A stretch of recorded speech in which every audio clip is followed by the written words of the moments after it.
শরীর সুস্থ রাখতে ব্যায়ামের কোনো বিকল্প নেই, কিন্তু দৈনন্দিন ব্যস্ততায় শরীরচর্চার সময় কোথায়? সেক্ষেত্রে বিকল্প সাইকেল চালনা। অনেকেই সাইকেল চালিয়ে কর্মস্থলে যান। এতে একদিকে যেমন খরচ বাঁচে, তেমনি গন্তব্যে পৌঁছাতে সময়ও লাগে কম। সাঁতারের পর সাইকেল চালনা হলো সবচেয়ে ভালো ব্যায়াম। নিয়মিত সাইকেল চালালে শরীরের মেদ যেমন কমে, তেমনি বাড়ে হজম শক্তিও, স্বাভাবিক থাকে রক্ত সংবহন।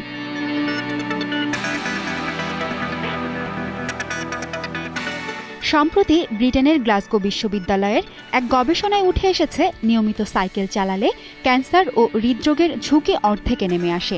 5 বছর ধরে 2,50,000 অফিস যাত্রীর ওপর গবেষণা করে দেখা গেছে, যারা প্রতিদিন সাইকেল চালিয়ে অফিসে যান তাদের ক্যান্সারের ঝুঁকি 45% কমে গেছে, আর হৃদরোগের ঝুঁকি কমেছে 46%। একই সঙ্গে যারা নিয়মিত যত সাইকেল চালান তুলনামূলকভাবে বেশি সুস্থ থাকেন। তানজিনা মিথিলা, 21 টেলিভিশন।